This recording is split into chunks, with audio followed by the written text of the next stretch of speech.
Bon, je ne sais pas comment introduire cette vidéo, mais je peux juste vous dire que ça va être extrêmement cool. Hey les geeks, c'est Mathéo et on se retrouve pour un tout nouveau récap ciné et série, votre dose quotidienne d'actualité à ne pas manquer. Et vous savez quoi, ne perdons pas plus de temps, le programme est déjà assez chargé. Petit pouce vers le haut, abonnez-vous et surtout, actualisons.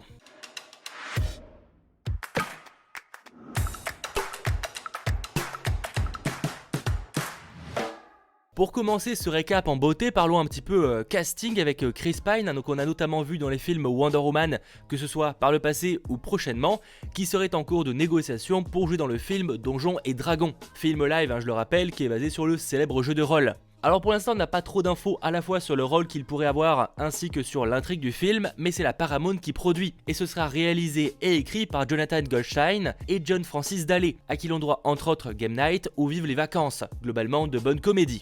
Bref, pareil, quand ça sera etc, je ne sais pas, après bon, s'il commence à recruter du casting, ça ne saurait tarder. Et autre casting encore plus excitant, ça concerne un film DC Comics, il semblerait que Quintessa Swindell, qu'on a notamment vu dans Euphoria ou encore la série Trinkets, est signée pour jouer Cyclone dans le film DC Comics Black Adam, et être ainsi aux côtés de Dwayne Johnson. Pour rappel, un Cyclone est un membre de la Justice Society of America avec le pouvoir de manipuler le vent et le son. C'est très vite résumé, mais c'est globalement ça. Alors la présence du personnage de Cyclone dans le film n'est pas vraiment une grosse surprise, ça avait déjà été confirmé lors du DC Fandom en août dernier, qu'on aurait entre autres Noah Centineo pour jouer Atom Smasher, Aldis Hodge pour jouer Hawkman, mais était également confirmé dans le film le personnage de Cyclone ainsi que Dr Fate. Du coup, reste plus qu'à savoir qui va incarner Dr Fate. Honnêtement, on devrait avoir l'info dans les prochains jours, prochaines semaines. Pour rappel, Black Adam n'a pour l'instant pas de date de sortie, c'était annoncé à la base pour sortir fin 2021, il a ensuite été reporté à une date inconnue, et pour l'instant je miserai sur 2022 au minimum, avant ça semblerait un peu complexe. Bref, affaire à suivre, quand on aura enfin une officialisation de ce côté là, je vous tiens au courant sur les réseaux sociaux et évidemment sur la chaîne, donc abonnez-vous.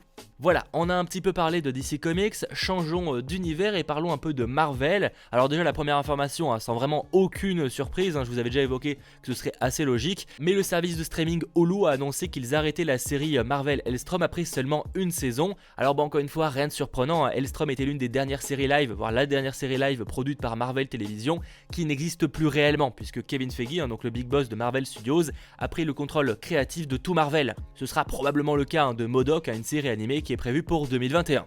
Côté rumeur un peu plus excitante, malgré tout sortons les pincettes, le 57e méchant de Spider-Man 3 se dévoile. Alors oui, je vanne un peu, mais pour le coup c'est à moitié vrai. Il semblerait selon The Illuminati que William Dafoe et Thomas Hayden Church soient sur le point de revenir dans le film. L'un incarnait le bouffon vert dans le premier Spider-Man et l'autre l'homme sable dans Spider-Man 3. On sait que le multivers sera présenté dans le film, ça a été plus ou moins teasé par Kevin Feige lors de l'événement aux actionnaires de Disney. Et avec les infos récentes concernant le retour de Tobey Maguire, Andrew Garfield, Dr Octopus, Electro voire Daredevil, pour ne citer vraiment que ces personnages-là, je rappelle que j'ai fait une vidéo dédiée avec beaucoup plus de précision sur ce qui est vrai et faux, il semble assez évident que le Spider-Verse sera présent et qu'on aura des références aux divers films Spider-Man sortis jusqu'à présent. Notons tout de même que ces apparitions-là, entre autres donc le personnage du bouffon vert ainsi que l'homme sable, devraient être des caméos, et ils n'auront pas une part importante dans l'intrigue, ça semble assez logique puisque le tournage est en cours. Si réellement ils avaient un rôle important, ils auraient déjà signé depuis pas mal de temps. Reste à voir par contre comment ils expliqueront le retour de certains, parce que bon nombre de ces persos qui sont évoqués sont censés être morts dans les films originels. Je pense entre autres au bouffon vert, ce serait quand même compliqué de le faire revenir, en tout cas la version de William Dafoe. Donc à voir comment tout ça va s'imbriquer, j'avoue que c'est assez mystérieux. Ce qui est certain en tout cas, c'est que ce film Marvel va encore faire beaucoup parler dans les prochains jours, prochaines semaines et prochains mois, et que j'ai assez hâte d'avoir de l'officiel, parce que bon mine de rien, on n'a pas grand chose. Pour rappel, Spider-Man 3, donc la suite à Far From Home, est prévue pour mi-décembre 2021, et évidemment vivement un trailer. Et d'ailleurs, transition toute trouvée, à Marvel, on va encore en parler un petit peu, puisque dans les différentes annonces faites par Kevin Feige lors de l'événement pour les actionnaires de Disney, on a eu des choses concernant Ant-Man 3. Alors déjà le titre, bon ça c'est pas nouveau, ça s'appellera donc Ant-Man et la Guêpe Quantumania, mais plus intriguant c'était le recast de Cassie Lang, qui était joué dans Avengers Endgame par Emma Foreman, et qui sera dans ce Ant-Man 3 joué par Catherine Newton, vue notamment dans Supernatural, The Society sur Netflix, ou encore Détective Pikachu. Et l'actrice Emma Foreman a réagi à l'info sur Twitter expliquant qu'elle était autant que nous surpris d'entendre la nouvelle ce jeudi, donc globalement elle n'était pas au courant. et souligne qu'elle espère qu'une seule chose, que cela signifie qu'il y aura autre chose pour elle dans le futur du MCU. Tout en terminant, je serai toujours reconnaissante d'avoir fait partie du MCU et du plus grand film de tous les temps. Bref, une bien triste nouvelle pour elle qui espérait probablement avoir d'autres rôles à l'avenir. À voir maintenant comment va s'adapter Marvel pour expliquer tout ça. Est-ce que justement ils vont faire comme si de rien n'était, c'est pas impossible, ou expliqueront-ils ça d'une manière ou d'une autre? De mon point de vue, pour vous expliquer un petit peu ce changement, Marvel prépare un film ou une série Young Avengers, ça semble assez logique, et il y a pas mal de rumeurs qui l'évoquent depuis pas mal de temps, et comme Cassie Lang en fera partie, ils veulent probablement une actrice un peu plus connue et possiblement plus talentueuse pour le rôle. Perso, je pense que c'est aussi simple que ça. Ça reste ma théorie, mais honnêtement, je miserais pas mal dessus. Dans tous les cas, Ant-Man 3 n'a pour l'instant pas de date de sortie, mais devrait logiquement débarquer en 2023, même si effectivement l'actrice de Janet Van Dyne, donc Michelle Pfeiffer, a laissé un peu le doute sur Instagram en postant une photo expliquant que Ant-Man and the Wasp Quantumania était sur la bonne voie pour sortir en 2022. Depuis, elle a modifié le post en retirant la date, donc soit c'était une gaffe et elle a révélé quelque chose qu'elle n'aurait pas dû dévoiler, soit c'est juste qu'elle s'est trompée, ça je ne sais pas. Honnêtement, le sortir en 2022, je ne verrais pas trop comment ce serait possible au niveau du planning qui me semble assez chargé, mais nous verrons. On reste dans les dates de sortie, mais on quitte Marvel Studios pour parler du nouveau film du studio Ghibli, donc Aya et la sorcière, qui sera réalisé par le fils de Miyazaki. On apprend aujourd'hui qu'il sortira en France au cinéma le 17 février 2021. Pour rappel, c'est un film en 3D, donc ça sera assez spécial et ça sortira un petit peu de ce qu'a fait par le passé les studios Ghibli. En parlant d'ailleurs de report, Warner Bros a reporté la sortie du film Mortal Kombat, qui selon Deadline ne serait pas terminé. Il était prévu pour sortir fin janvier aux US, voire février en France, et ce sera finalement le 16 avril 2021 date US. Reste à voir pour la France, mais ce sera dans ces eaux-là.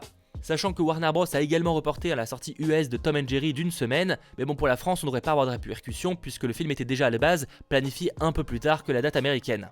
Et pour terminer ce récap en parlant série, je peux vous dire que le tournage de la série The Witcher va se poursuivre, malgré que l'acteur Henry Cavill, qui a quand même donc le rôle principal de Geralt de Rive, se remet d'une blessure musculaire mineure à la jambe, donc il peut plus tourner lui pendant quelques temps, mais par contre le tournage continue de son côté, et la sortie pour l'instant prévue en 2021 sur Netflix, et on espère que ça pourra être maintenu, même si évidemment à la base c'était prévu pour sortir plus tôt début 2021, là clairement ce sera un peu plus tard, probablement vers l'été au minimum. Et pour réellement terminer, la CW a dévoilé une première bande-annonce pour sa série Walker, qui sortira donc dès le 21 janvier 2021 aux US, et qui est, je le rappelle, un remake de Walker Texas Ranger avec Jared Padalecki, donc la star de Supernatural, dans le rôle principal. Voilà, j'espère que ce récap ciné et série vous aura plu. Si c'est le cas, tout simplement pensez à lâcher le petit pouce vers le haut, à vous abonner, et j'en profite pour remercier énormément les différents sponsors de la chaîne parce que vous êtes de plus en plus nombreux à vouloir la soutenir, donc merci à vous. Et en plus il y a plein de vidéos en avant-première qui sont déjà dispo et qui arrivent dans les prochains jours voire prochaines heures, donc un grand remerciement au nouveau super geek, le fou du 53. Merci à toi. On se retrouve en tout cas très vite pour de nouvelles vidéos et de nouveaux lives. C'était votre geek Mathéo, ciao tout le monde.